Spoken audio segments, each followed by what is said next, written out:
नमस्कार, एक बार फिर आपके सामने एमपी टुडे के माध्यम से मैं जुड़ रहा हूँ और हमारे साथ हैं दतिया के उप विधानसभा में चुनाव में जो बहुत ही ज़्यादा चर्चित प्रत्याशी हैं, जिन्हें अपने आप ही समर्थन मिलना शुरू हो रहा है। ऐसी रंजना दीदी हमारे बीच में हैं। आप अखाड़े से भी, किन्नर अखाड़े से भी जुड़ी हुई हैं। उन्हीं से पूछते हैं कि वो भोपाल से दतिया क्यों आई हैं चुनाव लड़ने। आपका बहुत-बहुत स्वागत है एमपी टुडे पर। जय माई की, जय श्री महाकाल। बहुत-बहुत धन्यवाद आपका। आप भोपाल से दतिया आए हैं चुनाव लड़ने के लिए, क्या शबनम मौसी से प्रेरित होके आए हैं? सबसे पहली बात तो ये मैं आई नहीं हूँ, माता रानी ने बुलाया है और दूसरी बात बिल्कुल कि हम अपने जो प्रेरणा स्रोत हैं, जिन्होंने समाज में एक इतिहास रचा, उनके मार्गदर्शन पर चलकर अपनी आने वाली पीढ़ी के लिए एक बदलाव और चाहती हूँ, उसके लिए मैं यहाँ पर आई हूँ। आपकी पार्टी भगवा पार्टी है, तो क्या यहाँ पे मुद्दे लेके आई हैं आप? क्या करने वाली हैं अगर चुनाव जीतती हैं तो? देखिए, भा से भूमि, गा से गगन, वा से वायु, आ से अग्नि। तो भा से भूमि मतलब कि भाई जितनी भी ज़मीन जो है, जिनका आजकल बहुत अधिग्रहण चल रहा है या फिर मैं कहूँ कब्ज़ा, तो कहीं न कहीं आज हमारा जो शक्तिपीठ स्थल है, तो हम लोग उस भूमि के लिए जल, जंगल, ज़मीन और दतिया के विकास के लिए सीवर समस्या हो, पेयजल समस्या हो, विद्यार्थी वर्ग की समस्या हो और यहाँ के बुजुर्गों की, किसानों की समस्या हो, उन मुद्दों के ऊपर काम करने के लिए और उस मुद्दों पर ही आगे विकास करने के उद्देश्य से हम यहाँ पर आए हैं। अभी आप दतिया में बहुत सारी जगह घूम रहे हैं, समझ रहे हैं, तो क्या आपने देखा कि दतिया को सबसे ज़्यादा ज़रूरत किस चीज़ की है? यहाँ पे सबसे पहले तो ये है कि बदलाव की ज़रूरत है, बदलाव होगा तो विकास होगा और विकास होगा तो मेरे ख़्याल से यहाँ पर एक अलग ही पहचान के रूप में दतिया उभर कर आएगा। किस तरह का बदलाव? वैसे विकास तो बहुत कुछ किया है, डॉक्टर नरोत्तम मिश्रा जी यहाँ से प्रतिनिधि थे, तो बहुत सारा उन्होंने कर दिया, लेकिन किस तरह का बदलाव आप देखना चाहते हैं? मैंने अभी तक देखा है कि यहाँ पर भोपाल में कई दतिया के लोग मेरे साथ जुड़े हुए हैं, विद्यार्थी वर्ग से हैं ना, तो अगर यहाँ पे इतना विकास हुआ होता तो शायद यहाँ के युवा जो हैं भोपाल या अन्य जगह पर जाकर रोजगार नहीं ढूंढ रहे होते। तो यहाँ उद्योग की ज़रूरत है विद्यार्थी वर्ग के लिए और अच्छे शिक्षा संस्थान की ज़रूरत है। तो ये बहुत अपने आप में हम नहीं कह सकते कि यहाँ विकास हुआ है।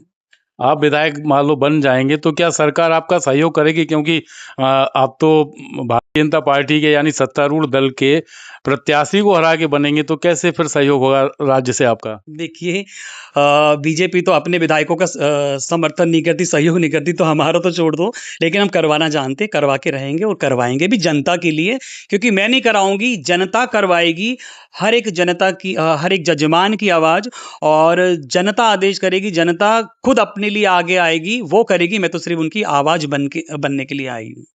एक जो सवाल है वो चुनाव से अलग है।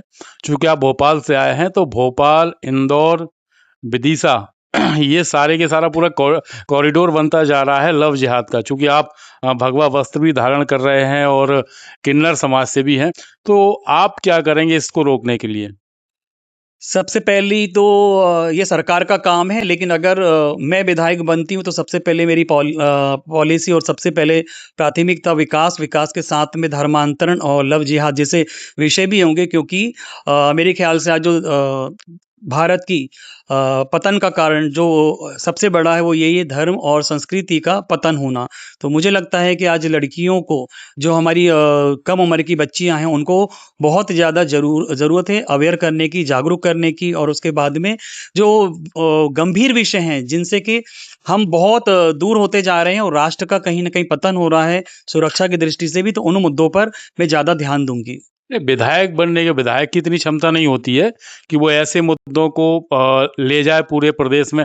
चूँकि आप किन्नर अखाड़े से जुड़े हैं, एक मूवमेंट के साथ आप जुड़े हुए हैं, इसलिए आपसे अपेक्षा है। तो अगर विधायक नहीं भी बने, तो क्या फिर इन मुद्दों पर आपका काम करने का मन होगा?